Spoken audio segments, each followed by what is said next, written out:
everybody, and welcome back to Hot Shot Podcast. I am Chase, and I'm joined by Brad.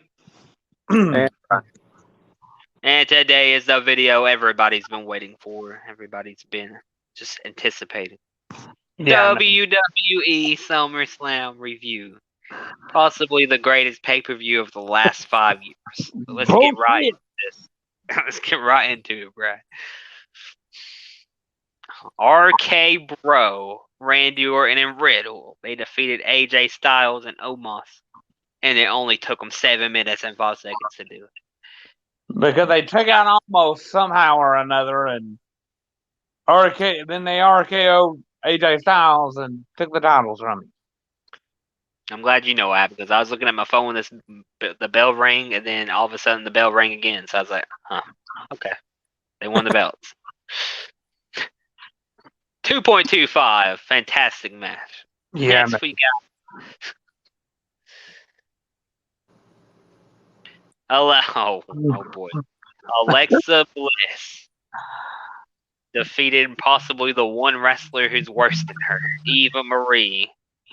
With Dewdrop. In 3 minutes and 50 seconds. I thought this match was longer than that. This match made the main card, and Big E and Baron Corbin had to wrestle in the pre-show. Oh, shit.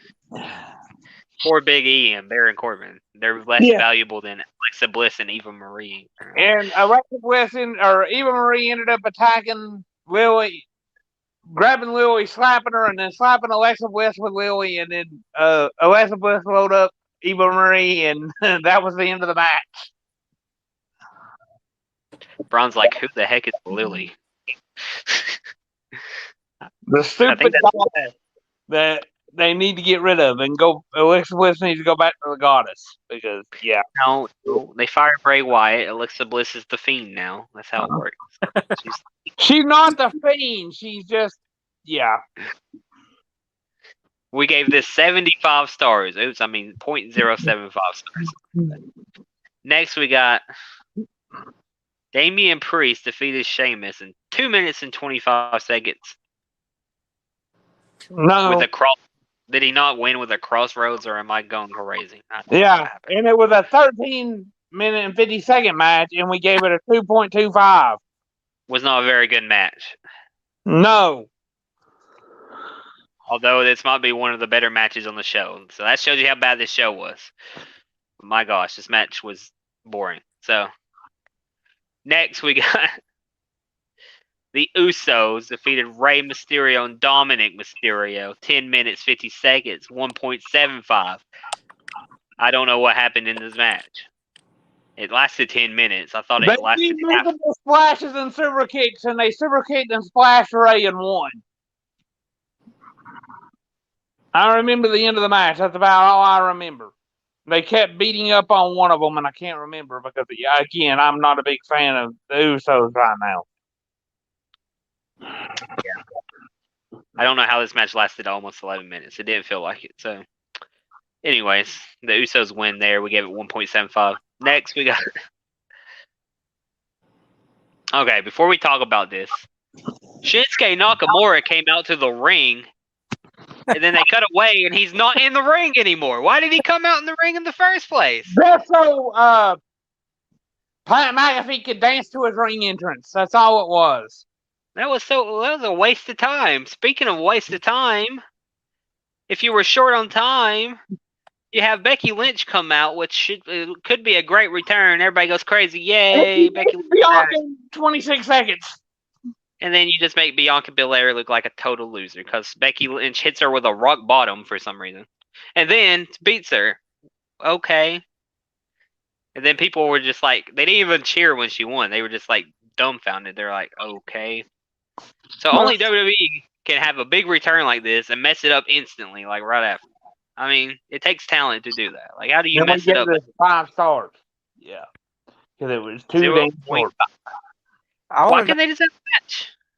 Huh? Why can't they just have a match? Because she probably wasn't in ring shape. Well, then why don't you have Bianca squash Carmella real quick, and then Becky comes out and confronts her after? It's so stupid. Becky could win the belt on the next pay-per-view. When did Dylan become a Becky Lynch fan? Because he gave us 3 stars. What the Why? hell? I gave it. You just okay. Is he I mean, hot? I like Becky Lynch. I like Becky Lynch a lot, but my gosh, it's not worth completely squashing the woman you've been. Like now, one of the main events of WrestleMania is pointless because all the momentum she had from it is just gone instantly because she just lost in 3 seconds. I don't know why this has 26 seconds. They must have stared at each other for a few seconds, I guess, but it just took one move. I don't know why. It's stupid. I don't even want to talk about it. It was stupid. Next. Drew McIntyre defeated Jinder Mahal in 4 minutes and 40 seconds.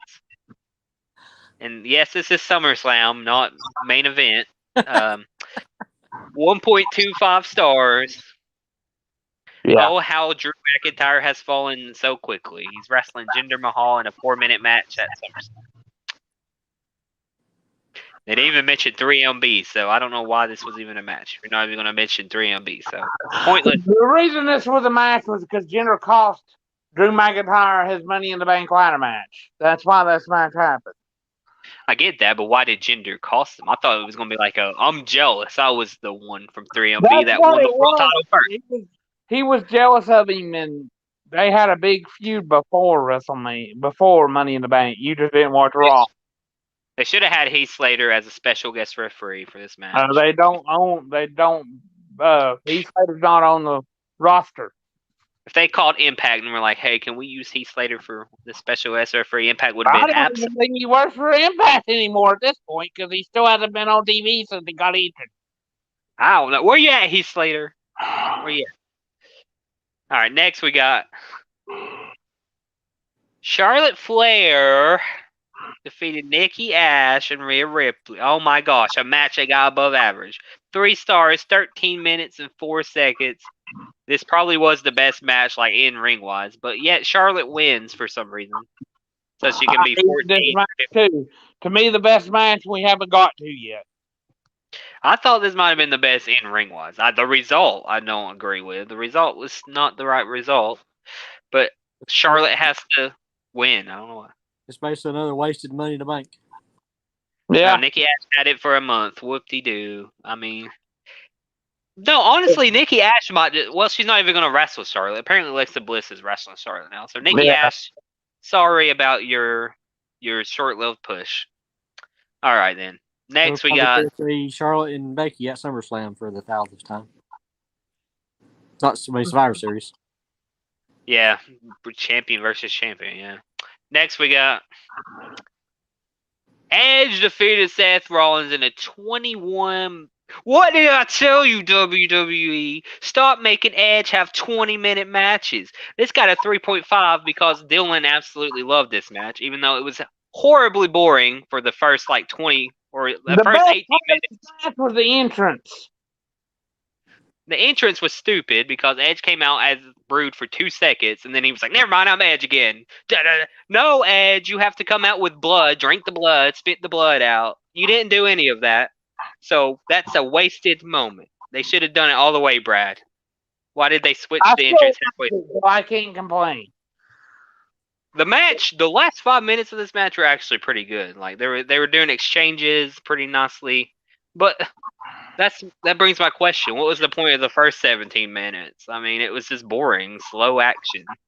The last 5 minutes, though, was the best part of the whole SummerSlam for me. So, too bad they couldn't keep it up the whole entire match. But 3.5 because Dylan gave it a 4 stars or something, didn't he? I gave it a 3, I think.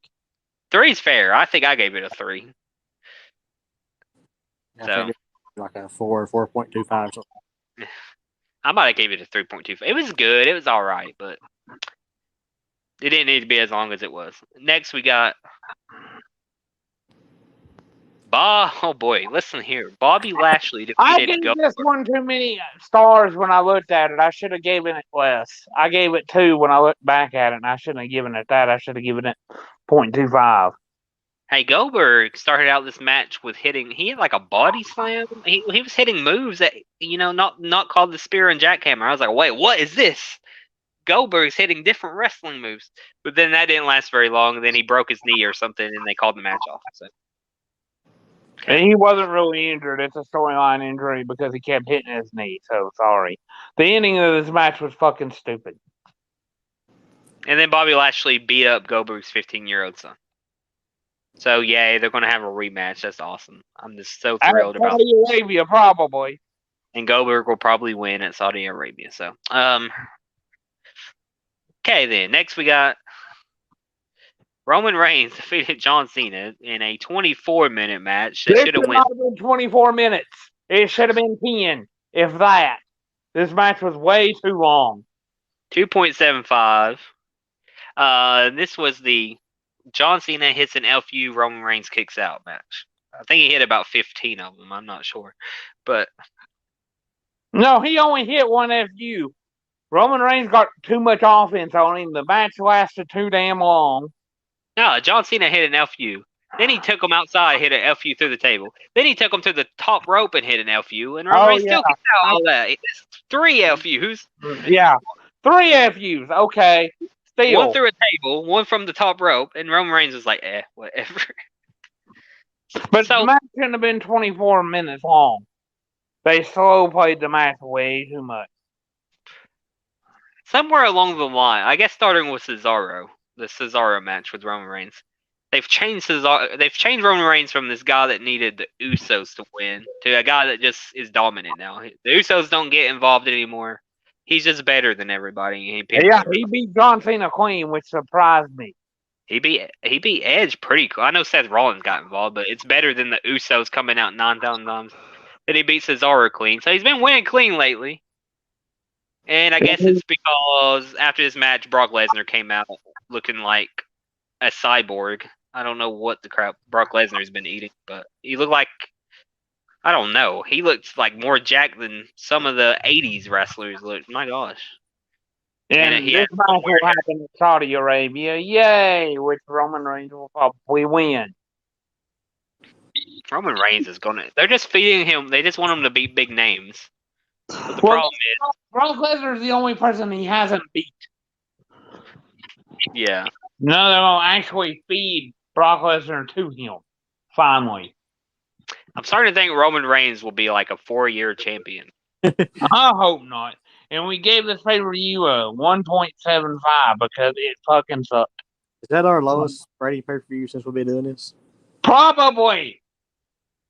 I don't know. I think one show got like a 1.5. I don't know. I think it was like some like bad Impact show or something. But that's got to be low for like a major pay-per-view for sure. It's low for a big 4 pay-per-view, yes. It's boring, man. It was just boring. And it lasted 4 hours, and then it was like, well, why did I watch that for 4 hours? I don't know. Yeah, why did I waste my time? And it was better. Yeah, I didn't watch NXT yet. I need to watch it. I heard it's pretty good. But the only problem I have with NXT is the ending of one match. I mean, I already know the results. What match are you talking about? I mean, I already know who wins there. But... The ending of the Adam Cole O'Reilly match. Oh, okay.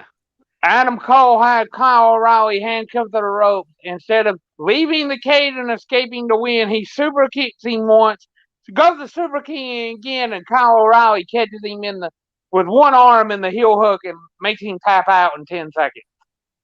Makes him look like a chump. A stupid chump at that. Was he going to AEW? Yeah, because who would go to the main roster after that and Karrion Kross? But, my main takeaway from SummerSlam was, Vince McMahon was laughing backstage like, yes, I won up the CM Punk return. No, you didn't. No, you didn't. He thought that, though. Yeah, some of them WWE fanboys said that was the return of the year. Bullshit. CM Punk was the Becky one or the Brock one? Brock. Well, first of all, the Becky coming out got a bigger pop than Brock coming out. Yeah. And second of all, neither one of the pops were nowhere near as close as loud as the CM Punk pop. By the way, which had 30,000 less people in that building. So, I don't want to argue. But oh boy, this pay-per-view sucked. Yeah. And that's all there is to say about it. So thanks for watching. Don't forget to like us on Facebook, YouTube, and TikTok, and we'll see you in the next video.